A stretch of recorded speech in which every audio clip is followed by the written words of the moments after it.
here's a pile of money on my table. I can either pull the dollars off of it and go and spend it now, Yep. or I can operate on corporate credit and then pay it when the bill comes due. That's going to increase my credit score, and that money stays on the table. That's a big deal, especially in the trades where a lot of times your customers' problems become your own.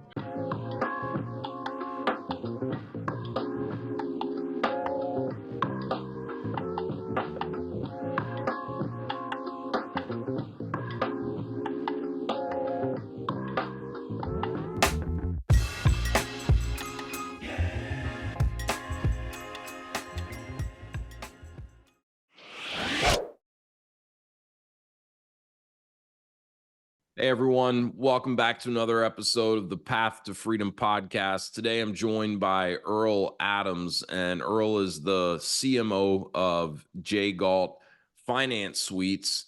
And I've been looking forward to this personally because this is a topic that I'm not probably nearly as educated on as I should be. At this point, owning multiple businesses, having even, sold one of our businesses recently. So I think anyone listening, whether you are already a small business owner or, kind of in that aspiring business owner category, this is an important topic that for whatever reason, I don't think gets talked about enough. So with that, Erle, thank you for being here, man. I appreciate you making some time. Yeah, no problem. Hey, I appreciate you having us. Yeah, my pleasure. My pleasure for sure. So tell us a little bit about, just at a high level, what does J Gault Finance Suites specialize in? So our focus is on the primary pillar, the primary problem within business today, which is businesses consistently go out there and they use their own personal assets to secure funding and resources for their businesses to keep them afloat, if you will, to keep the doors open, to help them expand and things like that. And it's one of the most unnecessary, but also one of the most well-hidden secrets within the business world, unless you're big corporate, Wall Street, if you will. So we're essentially on a crusade to reposition SMBs on a micro level like a Wall Street company by bringing tools to the table that they otherwise wouldn't be able to have access to or afford. I'm sure we'll get into more detail as the conversation progresses, but could you give us a few examples of what some of those tools are and where you see, I guess some of the low-hanging fruit when you start working with a client? Well, it's probably better to frame it. I mean, if you look at last year, Wes, 594,000 businesses shut their doors forever. They did a polling like they typically do of those businesses when this goes on every year. Let's keep our data and analytics up, but consistently it's always the same data. And last year was no big change in that 83% of them said, if I had access to credit and capital, I could have kept my doors open, but I didn't. Yeah. But what's really unique about that is of the 594,000 that shut down, on average, they were left with over $80,000 worth of business debt that was now assigned to them personally in that exit. So our goal is to position businesses right off the bat to where they don't ever have to use their own personal finances, their personal credit to fund things for their business. And it's really simple, really, when you look at it, because every business that's an LLC or above, whether it's S Corp or C Corp, has what's called an EIN number. And the federal government, IRS, issues it. The federal government recognizes that as its own entity, which means it's a social security number for your business. What's unique about it is you can build 10 to 100 times the credit on that EIN number than you could ever get on your social security number. So it's ridiculous to utilize your own personal credit when it comes to funding and securing things for your business. But we have a tendency to approach our business like it's one of our kids. The difference being we co-sign for it forever, and it's wholly unnecessary. I have 5 boys and a girl. One of them's perfect. Just ask her; she'll tell you. But I believe it.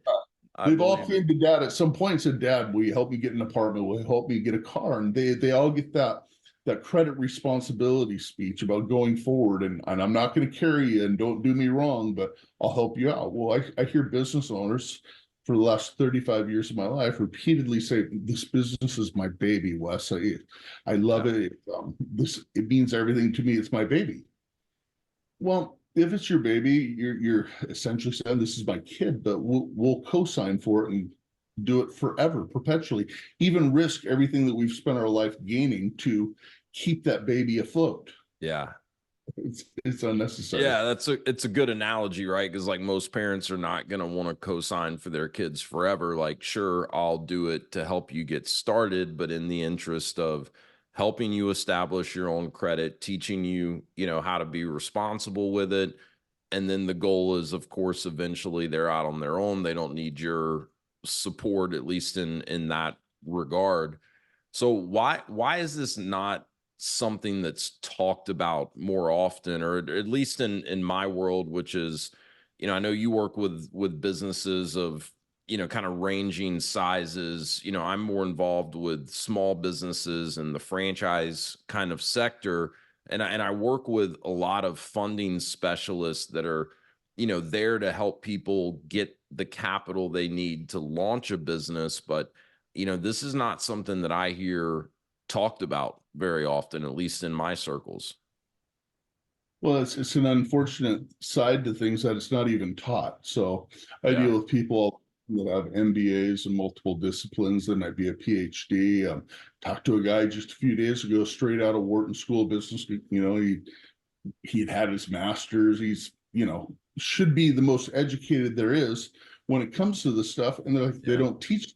And as such, we get professors calling us saying, can you do a breakout type seminar? We're constantly being asked to go and speak to people on this, but there's a bigger reason behind it.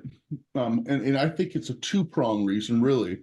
Number one, the institutions, if they're lending money, why wouldn't they get personal guarantees if they can get it? You Yeah. need it, why not get it? One of the big banks out there just hired 500 brokers this last year to get HELOCs put on out there. Their whole goal is to contact businesses. Hey, would you like a HELOC for your business? Just put your personal home up as collateral. Yeah. Look, they're not dumb. They're in the banking industry. They know what the failure rate is on those HELOCs. They also know what kind of money they're going to gain from the interest on it. And Yep. they also know what that appreciable asset tied to it is going to gain. So where's the bigger win? If you look at the epitaphs on the internet, which is bank-owned properties, it's astounding. It's horrifying.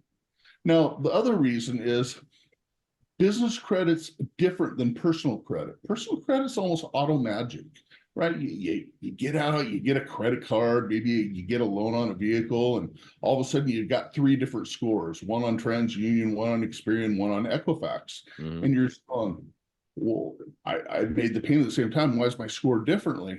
And it's almost magic how the stuff happens. And it's sort of a long process. Business credit's very, very intentional. Okay. It's intentional all the way down to the degree that if you don't know who you're utilizing and who you're dealing with, you're almost throwing spaghetti against the wall in the process of building out that credit. Meaning you need to know what the underwriting criteria is on the lenders that are offering corporate credit based on your EIN. And you also need to know who they report to. So that becomes the pitfall, the dam, if you will, in Yeah. that process building. So there's a couple different facets of it, but I lean a little bit more towards the institutional side. Why would we tell them? But it's interesting, if Walmart today goes and buys a toaster, you go there, they buy a toaster, you go into the store, you buy that toaster, that money hits their bank account before they ever pay for the toaster. Yeah. Well, what a great business model. They're all operating on business credit because they know how. Yeah. Your SMEs don't. Now, so that leads me to another question, kind of taking your example with Walmart. They're obviously a global multi-billion-dollar company. So makes sense that they have an understanding of this and, likely have some leverage with the institutions. Is this something that, a brand new small startup business, if they have the proper guidance and education, can start doing themselves? Or is this something that's kind of, excluded to larger, you know, billion-dollar companies? No, it's not at all exclusive. The difference is knowing versus not knowing. So they have an EIN just like your dog walking service has an EIN if they're an LLC or above. It's a social security number. You can build credit on it. If you look at it from the lending standpoint, there's lenders and there's borrowers. The people in the lending business are in the business of lending. They're looking for people to lend to. They're hoping that they hit the qualifications. So it's just boom, boom, boom. I gave you money. This is how we gain money. This is the business that we're in, right? So they're not out there to not give people money, but they have their own rules, their own guidelines, their own underwriting, their own things. In order for you to get money, you have to play your part in aligning things for them so that you can get it. And it's not difficult if you know how to do it. Anybody can go out and build business credit. That's the truth. The sad reality associated with it is, on average, your average business owner, A, because they're building out a business, but B, because it is a little bit difficult in knowing what paths to take. It takes them about 5 to 7 years to accomplish what my company can help them accomplish in 8 to 12 months. So Really? there's a faster path. But yeah, if you were to reach out into the ethosphere and you were to pull every single component of what it takes to actually systematically build corporate credit on a person's EIN number and compress it down chronologically, that's really what we've done. And, it's a daunting task initially, but once it's there, it's there. The rules don't really change, just the lenders and vendors change as time goes on. Okay. So using that example, what your firm can do in, typical 8 to 12 months, which someone on their own trying to figure it out, that's more like a 5 to 7 year process. What is that? Where is the company at, in that 8 to 12 months? If they're working with you guys, should they be in a position at that point to where any additional capital they need, vehicles they need, go lease a warehouse? I mean, obviously it depends on the type of business and what their needs are, but should they at that point be in a position where they no longer have to leverage their personal credit to get what they need to keep growing and scaling their business? Yeah, the simple answer is yes. Everybody always has to be a good steward of their credit, right? Obviously there's, and many variables involved, I understand, but is that possible within a year to get to a point where you no longer need to leverage your personal credit? Well, our platforms help 43,000 businesses plus that would say yes, certainly. So yeah, it's definitely possible. There's actually 4 tiers of credit, so it goes up incrementally. Okay. It really your risk factor and then what you're really qualified for in lending. Tier 4 is the promised land where everything opens up. But here's the interesting thing. When people use terms like credit, people think, oh, here's lump money. Great, now I can go spend it. The reality is we spend money every single day in our business. If we're buying toilet paper, we're pulling money off the table to go and buy that toilet paper. Yeah. Or we're paying for our cell phones or the fuel that goes in our rigs. Every single facet of how you spend your money should be done through corporate credit. Okay. The reason is that mechanism helps you build and establish credit as you go along. You're going to spend the money anyway. So it's not about taking out credit and spending unnecessary money. It's changing the way that you spend your money so that when you need the big money, you're already pre-positioned because you have a track record and a history, and it happens quickly. It really does. Within a couple of months, we have people with fuel cards and they're taking care of their phones and things like that. So if you go at it from that mentality, look, here's a pile of money on my table. I can either pull the dollars off of it and go and spend it now, or I can operate on corporate credit and then pay it when the bill comes due. That's going to increase my credit score, and that money stays on the table. That's a big deal, especially in the trades where a lot of times your customers' problems become your own. You get to the end of job, you're getting ready to get that final payout, and they're like, "Hey, I know I owe you, but I'm not going to have the money for 30 days." Yeah. My Checks in the flow, mail. yeah, Heard that one more than I would care to, especially with the last business that we had that we just sold. So I mean, it's really similar to personal credit in the sense of like, my wife and I have a credit card. We put all of our day-to-day, week-to-week, month-to-month expenses on, pay the balance at the end of the month. There's some points and rewards that come with that. Like we're getting ready to take our kids to Disney, in about a month. And, a lot of that's covered through the points on this card, but it's also building our credit as long as we're responsible with it, right? And don't start carrying over a balance or making the minimum payments or being late on it. So yeah, that's a good point that you make when, on the business side of it, it's not that you have to go and take a loan out or some big lump sum of money that you may or may not need. It's vehicle payments, it's fuel cards, it's maybe even your lease or at least your utilities. In our insulation business, the primary distributor we bought our products from, I think in 2023 we spent $500,000 or so with them. And we did use a company Amex for that, mhm. because they were willing to let us do that. Now, I don't know that we were really benefiting from any business credit though, because those Amexes are still ultimately linked to us personally. Had we stopped making the payments, been late on the payments, that would have had a trickle down negative effect on our personal credit. Yeah, so I'll share a couple little interesting tidbits and secrets, delineations between the two. Okay. Personal credit, you don't want to carry more than 30% of your balance right out in debt. They'll actually start diminishing your score if you do that. Business credit's a lot different in that they want you to use all of it, Okay. max it, pay it off. We'll just give you more. You've shown that you can pay. Max it out, we'll give you more. It's totally different in that regard. It's a big, that's the perk, I guess, if you will, as it relates to business credit, because you can really build it up. We took a transportation trucking company, been in business for quite a while, and this is what I frequently see. We'll pull business credit, which doesn't impact scores on business credit, on Okay. business to business. And we frequently see businesses that have top line revenues of 5 million plus, and they have a credit fundability range of around $1,500. And they're going, what? How's that possible? So we took a trucking and transport company a little while back.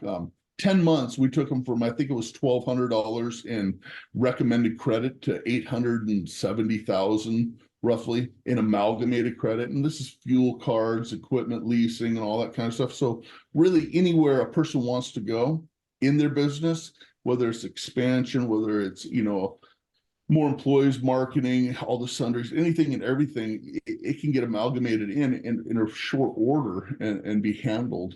But people are just so unaware of it. And here's the other big secret: less than 7% of the people that offer corporate credit even report to Dun & Bradstreet, Business Equifax, or Business Experience. So if you don't know who it is, like what you just said, well, I know I was doing this on the business, I don't even know if it was building my credit. If you don't know, you don't know. So there's this misnomer as it relates to credit. It's almost like there's three types of credit. It's not literal, but this is kind of the way it works. You have credit on your social security number. That's personal credit. And we have what we call business credit, which is here's my business name on it, and there's my name, and I'm doing it through my business. My EIN's attached to it, but my social security number is securing that. Yeah. So by default, they're going to still go after my social security number. Where you want to be is the promised land, which is just straight on your EIN. Because why do we get an LLC, Wes? To protect ourselves. Yeah, we want the tax advantages, right? It adds credibility to the business, saying I'm a corporation, but we may have spent the last 25 years of our lives paying for our homes, setting up 401ks, kids' college funds, paying for boats and vehicles, and we want that corporate veil there. So a lot of people have been in business for a long time. So one of the approaches that a person should look at is, here, let's build up some corporate credit.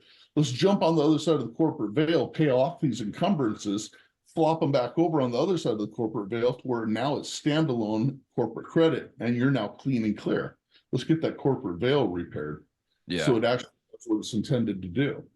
Yeah, absolutely. So, I guess another question that comes to mind as you talk through this. So, what are the first steps? And I understand that, you guys probably don't want to come on a podcast and give away, exactly what it is that you do for your clients, but where should someone start? And I guess the precursor to that question is, what about the guy that's been in business for 10 years, doing maybe a couple million a year in revenue? Is it too late to start working on building this business credit? Does this have to really be started from the inception of the business? Or, I mean, it sounds like you guys work with all types of companies. So this is not the type of thing where, if you didn't start working on these things early on, you've kind of missed the boat, Yeah. I assume. Yeah. We have one company does $450 million a year. They've been around for 15 plus years. No problem. They're looking at it. Well, we're on the cap table. We're managing members. We have debts and encumbrances associated with the business. We're sitting over here on the cap table. We would love to have that cleaned up. Let's get this over where it belongs. Let's build corporate credit. And then I have it always comes to mind. We had a dog walking service. I was like, are you sure? Are you sure you want this? Yes, I want to add on to my garage. We don't have the personal credit to do it. And it doesn't take good personal credit to get great corporate credit. That's the other distinction. So it's important to know that. So at any point in time, once you know, then you know, right? It becomes a dereliction of duty. If you know that it's possible and you know there's a way to do it and you don't take advantage of it, it's a dereliction of duty, not only to yourself, to your family, but also the people that you employ and their family. So right off the bat, as a company, you've got to make sure you're foundationally strong. And it doesn't matter to me to tell you, look, LexisNexis has a scoring mechanism. It hits about 125 different points. Lenders, insurance and stuff like that, they're saying, hey, LexisNexis, should we give them money? Well, they're going, well, your address on your application here with your state license has an extra space where it matters. It's over here on your corporate license. And your phone number's not listed on the 411 directory. And doggone it, you're using a Gmail instead of Bob is bob@gmail.com and it's not bob@bobsplumbing.com. That's not very credible. You must be a pop-up fly-by-night. So there's all different pieces that from a foundation standpoint, you got to get in place. There's about 125 of them, and knowing how to do it, how to navigate it, and do it quickly. That becomes the secret. Now, I think back about one of the very first companies I ever helped. It was an interesting gentleman. He had a big steel erection building company, did add-ons, targets, and stuff like that. He said, I have to have this. I have to have this. It's just killing me. I got crews all over the place. I'm paying for welders and fuel and meals and hotels and all these things. I need corporate credit. I'm using my wife's card. It's going up and down. She's mad as heck. She can never go shopping, right? Got to keep my wife happy. Decline for groceries. Yeah. Not a good place to be in.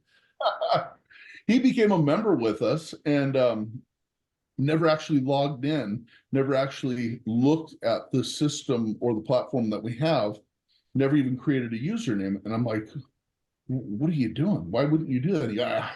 I just don't have time. Well, most business owners are really busy. They're busy building their business. They don't have time to focus on this, no matter how simple it is.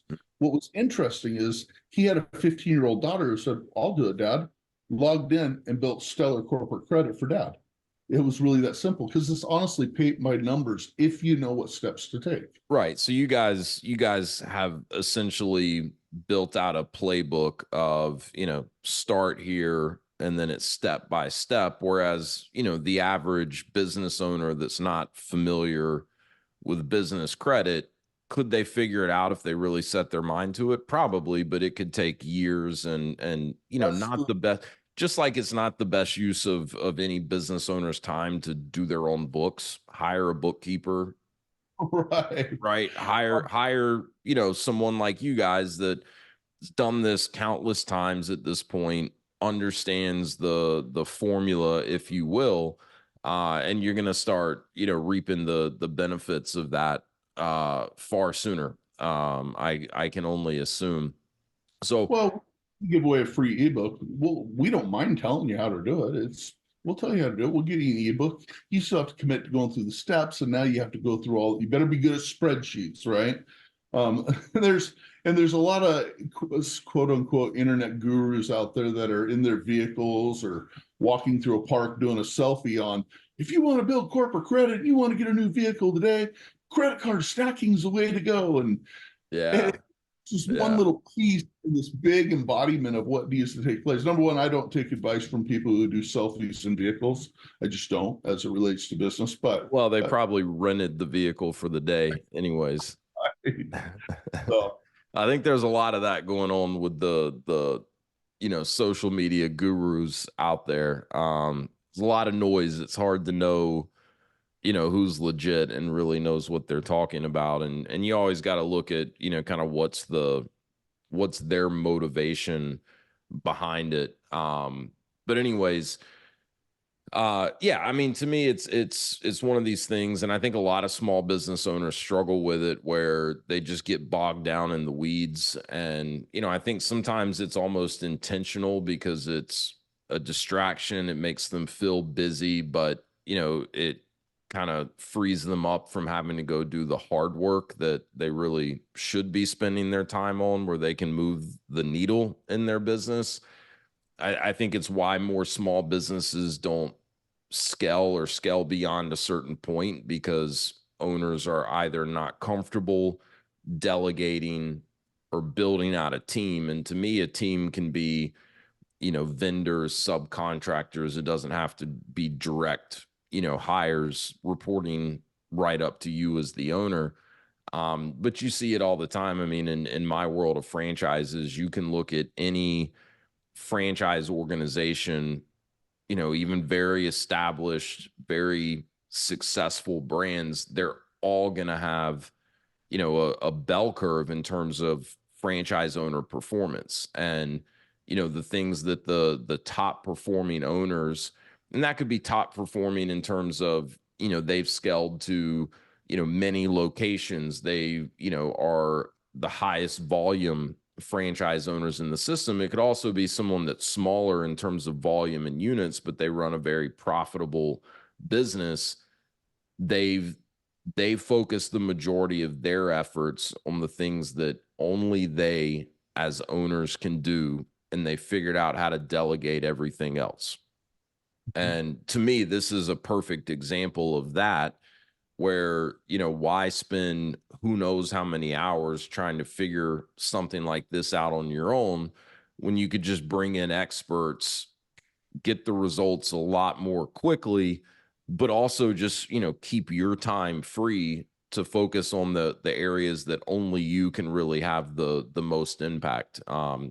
Mentor of mine, Jack Daly, drilled something into my head years ago. He calls it HPAs, high payoff activities. Figure out what your high payoff activities are, and do your damnedest to make sure that that's where, at least 80% of your working time is spent on those high payoff activities. So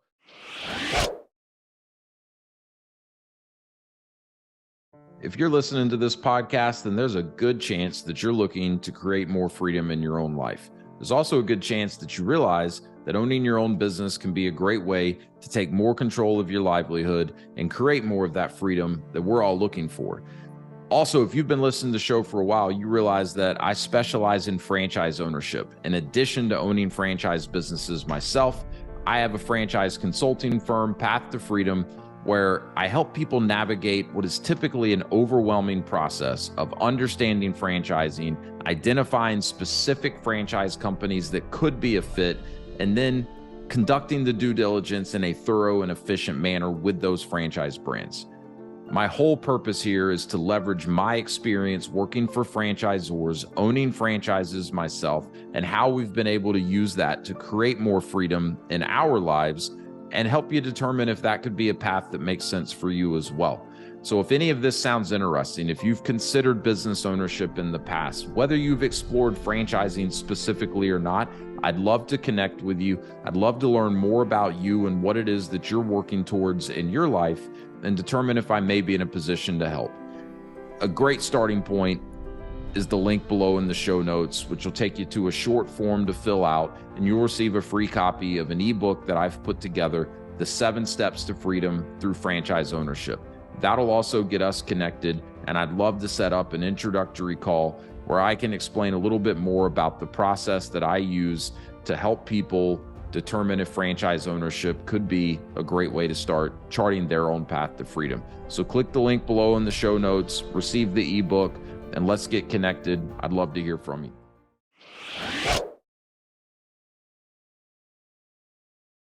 Anyways, I digress from that point, but you mentioned something earlier that I think is important to maybe, highlight here, which is the cash flow benefits that can come from building good business credit. I think last time you and I talked, I shared a little bit of our experience building an insulation business, and it was a great business in terms of, potential. We pretty quickly ramped it to a 7-figure business.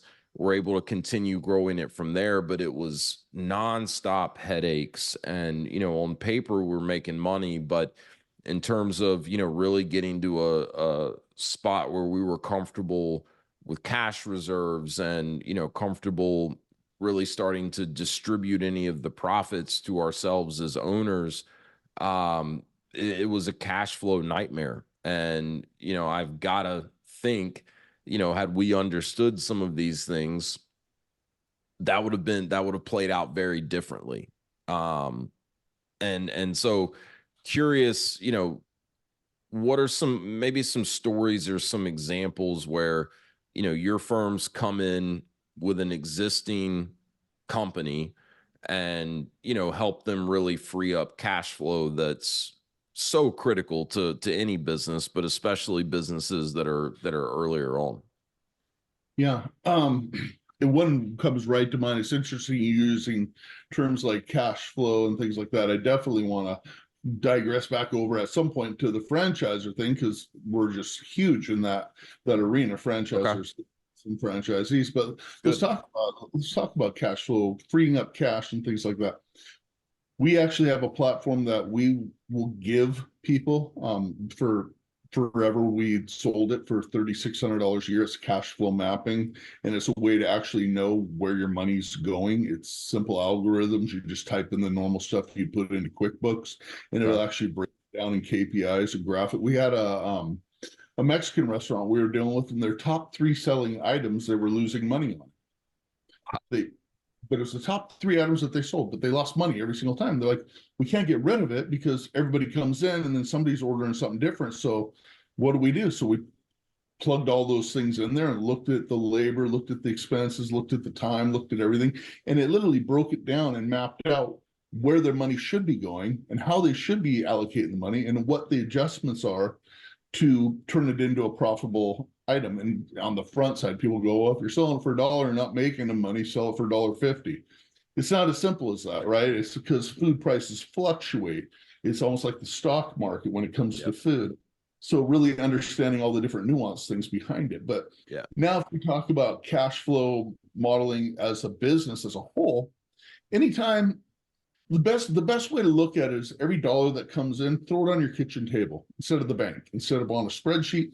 Not literally, but if you were to proverbially throw it on the kitchen table, and every time you had to pay for something, you pulled money off that table, that pile's going to go down, and then it's going to go up, and it's going to go down as money comes in and out, the ebb and flow of it. But as it relates, especially in the trades industry, where you're paying for employees, you're paying for products, or maybe you're a real estate investor and you got to go to Home Depot and you got to go to Lowe's, you got to go to Granger, United Rentals, get equipment and things like that. By the way, all vendors that we have that will report to your business credit. If that money stays on your table, let's say you're rehabbing a house and your closing's 30 days farther than your anticipated date. Okay, my cash stayed there for X amount of time. By the time the cash comes off the table to pay the debts on the credit, well, now my credit has extended again, right? Now that credit's freed up. So it's like this, right? It's on the table and credit goes like this, the cash goes up, and then you got to pay off the credit. Well, as you're paying off the credit, the cash goes down, but the credit goes up. So it's like pulling your money. Now, people who have more than one LLC, there's a leveraging aspect there. If you can build $1 million in credit on this LLC, $1 million on this LLC, $1 million on this LLC, they can lend to each other. All of a sudden, now you have 3 million available versus $1 million. Okay. So there's so many different facets to it. There, and we can talk about this one till the cows come home. Frankly, well, and it's probably one of the biggest thing that kills new small businesses before they really, they're either under capitalized from the get-go, or they get into cash flow, issues in the first 6 to 12 months, and they don't know how to manage that appropriately. So we learned that lesson, because the other business that we've built and still own, at least the other franchise business, we don't have those cash flow issues. It's a custom made product, pretty high ticket, take a 50% deposit at the time we sign a sales contract with the client, because everything's made custom. Then we order, then we have terms, kind of like your example with Walmart and the toaster. We're paid in full, on those jobs before we have to turn around and pay for the product. So, very, very different look. And I'll take a good cash flowing business any day over one that's got slower cash flow, or leverage a smart business credit strategy to alleviate some of the strain of a slow cash flowing business. Well, here's another fun way to look at it. Most of us have went to a dealership and bought a car. Mm-hmm. We go through that whole rigmarole, buying the car, negotiating this, that, and the other. We think it's all done. We end up back in the finance office, and they tell us all the neat stuff we can get for our new investment, right? Mm-hmm. And one of those things is you can get a service contract, because, these cars nowadays are like laptops on a skateboard, and you're going to run it through the winter. You probably want a service contract for the low price of $4,000 or $5,000. Yeah. You want to protect your investment, and this is going to be good for 3 years, right? Or 4 years. You got to protect your investment, except this investment that they're talking about is a depreciable asset. But we'll go and we'll spend $4 or $5 grand, so that if the transmission goes out, the engine goes out. And I'm not saying don't get it. I'm a huge advocate, especially if you utilize them. Yep. But for similar money, a person can protect their appreciable asset for the lifetime of it against the number one reason it might fail. Yeah. Right? You got to worry about your engine, your tranny, your electronics, your wheels, blah, blah, blah, blah, blah. Your business, the number one reason it has a chance of failing is you run out of money. You don't have it when you need it. Yeah. Why wouldn't a person leverage against it? Look, I say that sort of from a pulpit here. Yeah. Because I owned and operated businesses for 35 years. I built businesses, and even at a young age, for my first lemonade stand, I sold some lemonade, and I took my profits and bought some more lemons. And then I thought, well, I can have John and Mike open a stand, and I'll buy their lemons and sugar, and I'll get them selling for me, and I'll take a piece off of it. So I went and invested all my own money in more lemons and sugar. And then it started raining, and it rained for 3 weeks, and John and Mike lost interest. Yeah. My skinny butt left the sugar by the garage. It all melted in the rain. The lemons went bad, and my business was gone, right? Yeah. But it's that basic lesson. We never learned it, and I didn't learn it. 35 years, I never knew. I didn't know. I mean, I kind of knew you could, but I certainly didn't know how. And frankly, I was building the business to figure it out. I wish I'd known then what I know now, but I didn't, right? And I think a lot of times, the not knowing how, that's where people stop, right? Whereas, like, if you go to the links to, it looks like you guys offer free consultations and a variety of steps before anyone has to commit to you and actually, pay anything. But once you've paid something and now you've got someone else kind of driving or pushing you to do what you need to do, like that's what it takes. to really start taking steps in the right direction. So I want to bring you back to the franchisor, franchisee. Sounds like you guys have some experience working in the franchise sector. So what are your thoughts there? Is there anything different that you may advise someone that owns a franchise versus someone that owns their own kind of independent business? So like the franchisor or franchisee Hmm. model, well, I mean, you know as well as I do, you have to have X amount liquid when you come into a franchise. Yeah. Typically, they're going to get that, and they're going to get you in, and you've got this pie in the sky. This is the amount of revenue we do on average per unit. Really, the goal is for the franchisors, for that individual that's already learned all the constructs, to open up other franchises, right? Yes. A huge expense as a franchisor to try to go and find new people. Then there's that training period, that acclimation period. The big win for them is if they can diminish that cost to find other franchisees, and the franchisees are already positioned in a way that throughout the course of this, they're already pre-positioned financially to go and pop up multiple franchises underneath that umbrella. They're far better served. So when we sit down with franchisors, they're literally changing their disclosures midstream and sending out addendums. I mean, they're going, you got to do this, because they know if they're already positioned with credit, capital, and resources they wouldn't otherwise have. Not only does it secure against debts and encumbrances that might cost them their home and their vehicles, but it repositions them as a real, true corporate entity that has the ability to go and do more. And people think, well, oh, man, there's a reason you pay for insurance, right?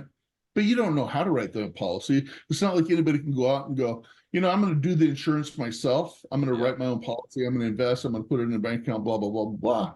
They don't, because there's an ease of use. The same thing with this. That's why we have our own internal credit consulting team. We recognize that right off the bat. They're all MBAs, attorneys, CPAs, things like that. They're just the best of the best. They literally hold the hand of our members and build out succinctly the type of credit that they need for whatever they want to do.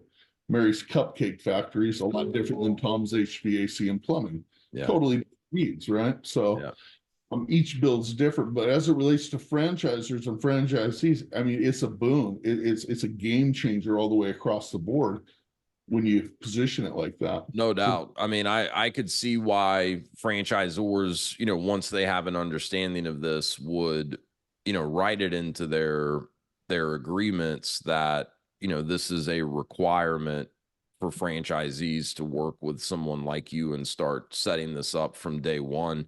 You see it all the time with things like, bookkeeping and HR. A lot of franchisors will have a specific bookkeeping firm that they require all of their franchisees to use. And that's for a couple of reasons. One, they know it's not a good use of the franchisee's time to be dicking around with QuickBooks all the time, but they also want standardization across their franchisees' books, because that allows them to, leverage this data, establish some benchmarks, which is very, very valuable for, each and every franchisee. You see it with marketing requirements. Most franchisors have a minimum required marketing spend. This is just the franchisor saying, look, we know what some of the common pitfalls for our franchisees are, right? They're not spending their time in the right places. They're not investing appropriately in marketing. They're not building business credit, meaning future expansion may take longer. So let me ask you this, because, I work with all types of franchises, right? But especially for the brick and mortar storefront type franchises, right? It's very common to see, people come in and secure the rights to develop multiple locations within a market, right? So when that happens, we call this a multi-unit development agreement. They agree to a development schedule with the franchisor. So in other words, so they're paying the franchise fees for, say it's 3 locations, just as an example up front, but they're not trying to simultaneously open 3 locations, right? They're going to focus on getting a first location open, getting it ramped up, getting it cash flowing, and then they're on a development schedule that they've agreed on with the franchisor. Pretty commonly, franchisors want to see someone working on their second location within 9 to 12 months of, either opening their first location, or sometimes it could even be signing the lease for their first location. All Right. right. And so sometimes I see a bottleneck or a little bit of a disconnect here, especially if someone's going kind of a traditional SBA lending route where, the bank's going to loan them the money for the first location. And as long as they've got good credit and, enough liquid to put their cash injection in and, kind of satisfy what the bank's looking for, I don't often see people run into issues getting the loan for location number one. But a lot of times by the time they're ready to start looking at location number two, where they're going to be signing another lease, they're going to be doing another build out, depending on the business, they're going to need equipment, inventory, whatever the business requires to actually open and start operating. A lot of times the bank wants to see 12 months of positive cash flow before they're going to consider writing a loan for a second location. And a lot of times that would take someone well out beyond this development agreement that they've agreed to with the franchisor. And I will say, in my experience, most franchisors have some flexibility, and they're going to work with their franchisees if they do run into some sort of a bottleneck and it's going to take them longer to get the next location open, as long as they feel like their intention is to keep moving the ball forward and open as soon as it makes sense to.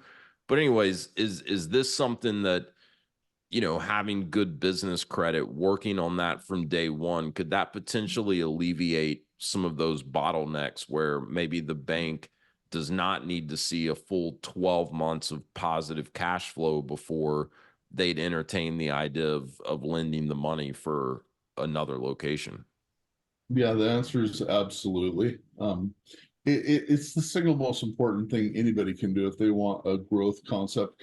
We recognize right off the bat, going out there and dealing with all the thousands of people that we dealt with, that a lot of times they have immediate needs. They need money, and they need money now. And they don't need predatory or usury type lending. We Yeah. actually ended up buying a 20-year-old finance company that has all the banking relationships. So we own that separate from our primary company. So we have the ability to also divert people over to where they can get 0% money. The average person, I think, is getting about $106,000 worth of immediate funds at 0% for typically 12 months, sometimes up to 18 months, but they have the ability to re-roll that and maintain that 0% for 2 to 5 years. Okay. So that solves a big problem. But then there's 17 other different ways where they can get the big money. I mean, we have some in funding right now for $200 million plus. So, but as it relates to the credit side, really, Wes, if you could say to someone, picture this and imagine this, if you will, 9, 10 months down the road, you are sitting in a situation where and you absolutely know that no matter what you ever need as it relates to credit, resources, and funding, is always going to be at your fingertips. And it's just almost like collecting baseball cards when you look at the suite of lenders and vendors that are available. Got it, want it, need it, got it, want it, need it, and it's there. All of that pressure is off. So now anything and everything that you want to do going forward in your business, your initial dream, your initial plan, is already pre-plotted. And it's so achievable. And it's just one simple little thing. It's your EIN number. What are you going to do with it? What's the point in having a social security number you never build credit on? There's no point. What's the point in having a business social security number that you don't ever utilize? Yeah. So the answer is yes. 100%. We do it all day, every day. That's what we do. We're almost evangelistic about this crusade that we're on, because we watch Wall Street dry up on the daily. Stores closing, legacy stores that have been there forever that are gone. And it's a ripple effect that people don't really see. the business owner certainly is affected, their family certainly affected, but then there's the employees of, and the families of those employees, then the families that take care of those families, maybe the church that supports them, and the existential things. Those ripples go a long ways. If you can impact what causes the ripple, that stone in that flat piece of water, which is business credit, then you're protecting things that you may never even be aware of. And it's so simple, but people are unaware of it. It's this jealously guarded secret, I guess. But we're disruptors in an industry that didn't exist before, and we're just changing lives, and I love it. Whether Yeah. you do it on your own or you do it through us, we'll certainly show you how to do it on your own. We're happy to do it because we really truly care from that standpoint. If you'd like an easier path, maybe you don't have the time, a person can certainly work through us as well. Yeah. That was others have. Yeah. Well, I think it's a great mission. This is absolutely a topic that needs to be talked about more because you're right. It's not taught in business school. I mean, I would venture to guess you may have a more accurate statistic, but I would venture to guess that, 90% of small business owners don't have an understanding, even a basic understanding of the difference between business credit and personal credit and the types of opportunities that they are, likely missing out on by not having some sort of a strategy in place to build and leverage business credit.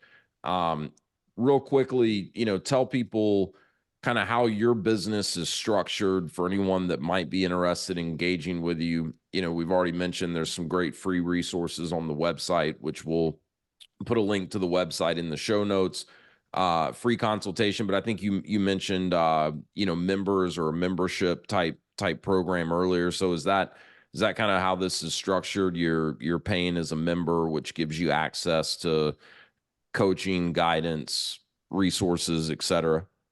Yeah, it's bigger than that. There's so many things. We don't have time today to talk about all the things that we have, but suffice to Okay. say, valuations on businesses.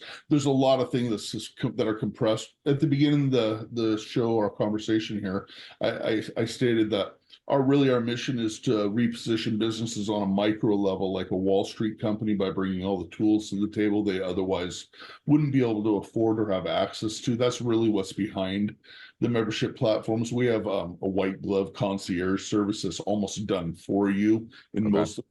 And then we have another membership that's kind of a done with you, where you have your own consultant. But it really starts with the initial conversation. It's no pressure. This is the epitome of sales. It's nothing to do with selling. We know that you need it. You know that you need it. We need to have a conversation as to, in what regard do you need it? What is your goals? What's your long-term plan? So that we can formulate a conversation that really satiates that need or desire for you. And it's no pressure. It's a membership type platform. And know this, as a company, we are constantly on the hunt. We're acquiring other companies, bringing them to the table just to improve upon that journey. But right now, it's unbelievable in the lives that we've been able to change already. Well, I was scrolling through the website. I mean, there is a lot that you guys are offering. So encourage anyone that's listening and knows this is something that you need. Go at least start educating yourself. Even if that's just doing some research. I mean, they've got some great resources on their website. I think you mentioned you guys have a YouTube channel that you're regularly posting good educational type content to as well. So we'll link all that in the show notes to make it easy for people to find. I think Erle had mentioned fine for people to email him as well. I have a great team of professionals that have all been there and done that. The average age of one of our people is around 50 plus. So we've all been out there doing it. We've just kind of aligned under the banner here of J Gault to engage in this crusade. We want everybody to know we're like Paul Revere, riding through the countryside saying, your credit is messed up. Let's fix it. You're not leveraging your business credit. Yeah. I love it. I love it. Well, Erle, anything you'd like to leave the audience with before we wrap wrap this one up and put a bow on it today? If you're a business owner and you're building your dream, you're also affecting other people's dreams. If you know and you understand what needs to be done, it becomes a dereliction of duty not to explore it and take advantage of it. Whether you're doing it for yourself or with somebody else, you also now have a responsibility to move forward and protect against the number one reason why your business might not be there tomorrow. It's a great point. Very well said. Well, hey, I really appreciate it. I learned a ton, just in this conversation today. I have no doubt that the audience will as well. So love the mission that you guys are on. Wish you continued success. And, hopefully this podcast will, help some business owners, even aspiring business owners, understand a little bit more about business credit, know it's something they should be focusing on. And appreciate you being here. I appreciate you having me. Anytime, happy to come back. We should do that for sure. We should absolutely do that. Well, Erle Adams, J. Gault Finance Suites, thank you so much. Thank you, Wes.